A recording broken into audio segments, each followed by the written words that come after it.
if you aren't used to being around your kids 24/7, it would be pretty hard.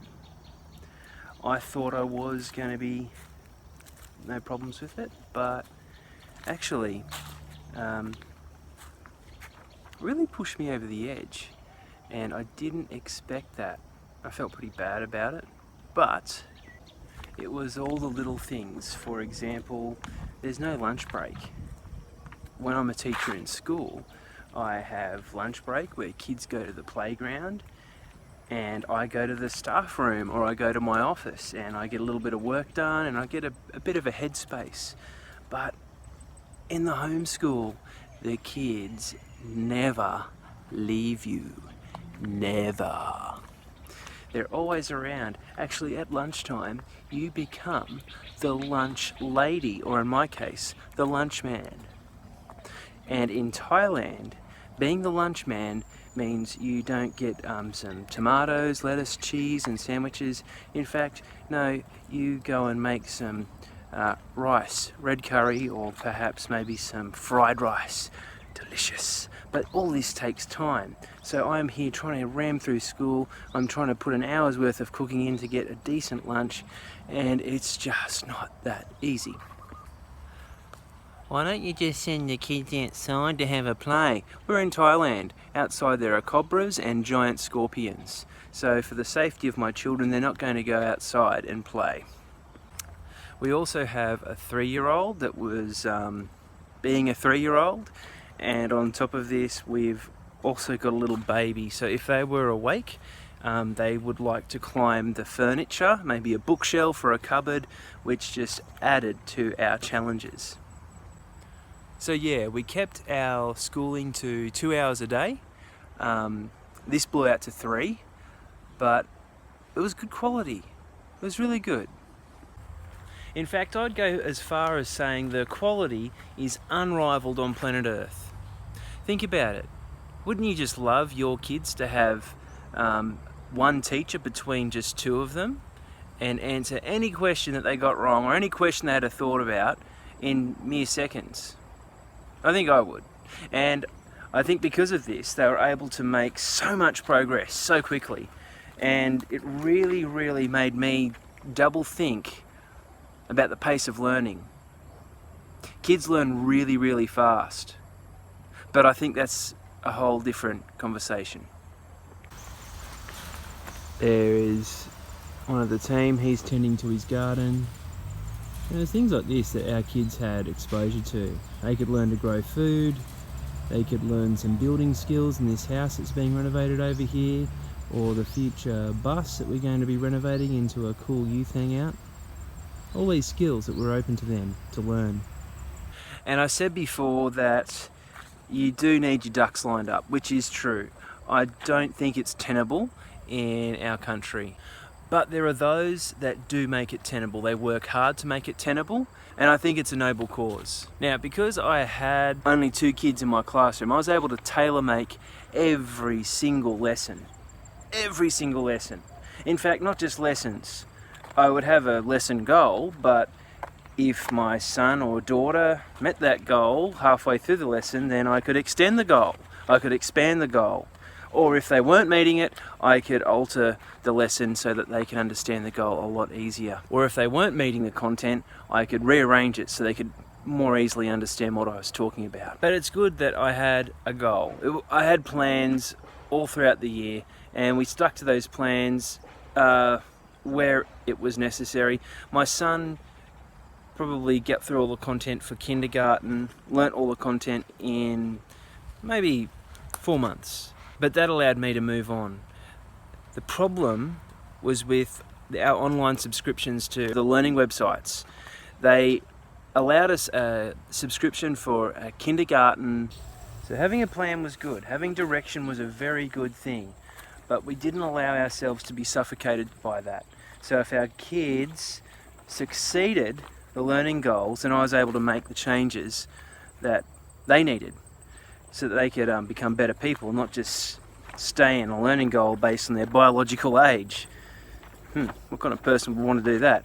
But we were able to make the necessary adjustments. Wow, this is pretty cool. Check this farm out here. Someone's actually made a go of this. We had a go at it, but yeah, someone's made a real go at it. So we could make the adjustments on the fly, and that was really, really good. Really good. We had some more resources given to us. So we also had some year one resources that I got out and started using with my son, and we're really, really grateful for the people that gave us those resources. But the online resources weren't as flexible.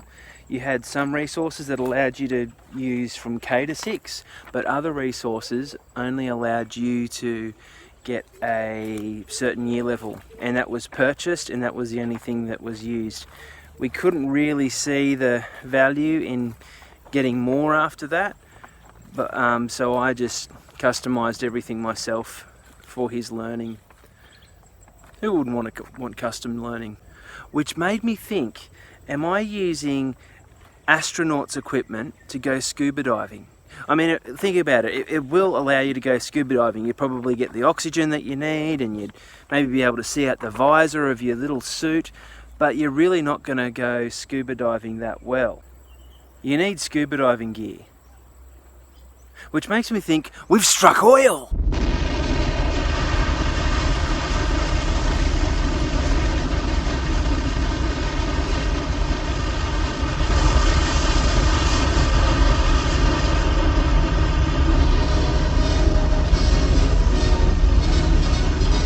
We're doing homeschooling with, well, I'd like to think of it as home education, because you're not being schooled, you're not being trained in a certain style of behaviour, you're really being educated into how to run yourself as a human being and how to think clearly, think systematically and think critically. Oh look, just over here is another cool scene. Can you see this? Ready? It is a little river. That's beautiful, isn't it? Banana trees by the little river, and hopefully there's not a snake around the grass that I'm standing that's going to bite me. That would really hurt. And you can see the forest up there. This looks like we live in paradise, doesn't it? Tarzan's going to go swinging through the trees. We really do live in paradise here. This is beautiful. The river meanders up there. A picket fence and a little house there that nobody lives in. So while I was underwater in my spacesuit teaching my kids, I was thinking there could be a better way, and I think there is. It's kind of like discovering some secret Soviet technology that had a good purpose for something, but you don't know what it is. Well, it's probably the reverse of that. I have a purpose, but I don't know what technology I need to achieve the best outcome for that purpose. And I kind of get the feeling that many homeschoolers would just be trying to copy the schooling system to achieve their needs. Yet the schooling system is like backflipping, trying to make individual learning programs and just really get the most out of every child's learning experience. And I think it's such a good thing. I think it's such a good thing to strive for. But when you have one teacher and one student, why would you get a resource that's been made for one teacher to 30 students and then use it for your own kid? I think you could definitely get a better learning experience with a resource that was designed for one teacher and one student. Probably your own biological child if you're homeschooling, but let's just call them a student for the purpose of what we're talking about. And I think on the job learning is pretty good. I know that Karen's cousins work with their father, Karen's uncle, and he is a fitter machinist, and the kids would be taught from 6 till 10 or something like that. That sounds about right, maybe a bit later, I don't know, but sometime in the morning by their mother, and then when after lunchtime would come around, they would go out and help their dad in his factory, in his little shed out the back. Oh, I can hear a waterfall. I can hear a river flowing. Can you hear that? It's down there. Doesn't that sound nice? Running water. Sounds beautiful. I should come for this walk more often with you. There it is. Okay. You can't say all you need is experience. You do need a piece of paper. Yes, you do need someone to say that you're competent in a certain skill or a certain area. But having lots of experience in one area will make you very, very confident and competent. I meant to say competent, but I said confident. And I think that is the power of homeschooling. You can tailor-make the education of your child to put them out light years in front of other people. But as I said, it does have its challenges. And something else I did learn this year in watching my wife is that if you don't have the knowledge base as a teacher, you won't have the confidence that comes with that knowledge base to be the teacher. So I understand that. I understand how parents could feel like they're walking in the dark, and it's such an important thing to get right. So if you're walking in the dark instead of walking through a delightful forest like I am right now, you could get lost, and getting lost with your child's education isn't a good thing.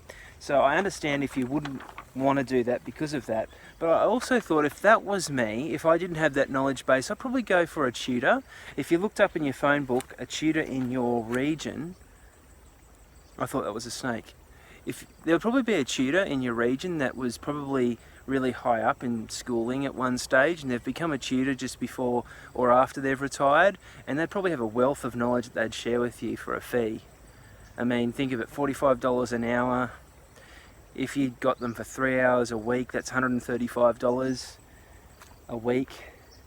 You're still saving money, and they'd probably help you teach really, really well. Think about it. Another thing our kids had a little bit of trouble with over here was a community, not just a community, they had a community, but a community of English speakers, and we just didn't have that. So our kids were really, they had friends, but they were isolated from people who were just like them.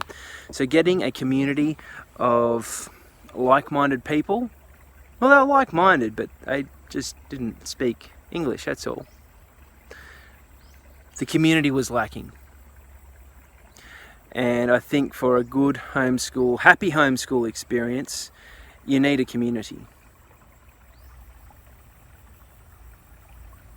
Man, what a place to have a community though. I mean, check it out. This is awesome. It's like I am Tarzan. I'll take the kids out here for a play this afternoon. Let them get bitten by a cobra. So, in summary, homeschooling, our year's worth experience of homeschooling. Is it a good thing? Yes, it is. Is it a perfect thing? No, it isn't. Why isn't it perfect? You need a lot of ducks lined up in a row. We didn't have them all, but we had enough. And with what we had, we ran with and we charged and we kind of succeeded. But take your children's education seriously. Like most things in life, you only get one shot at childhood. So if it's done right, it'll serve them for the rest of their life. That might mean you look into seeing how you can educate your child at home. It may mean that you look at sending your child to a better school. It may mean that you don't need to do anything because what your child's going through right now is perfect and you wouldn't want to change it for anything, and that's awesome. Now, my wife and I have spoken quite a bit about this, and homeschool education won't continue for us when we're back in Australia. We do have a good school for our kids to go to. I teach at that school, and yeah, it's enough for us for now. See what the future holds. We'll see what it holds.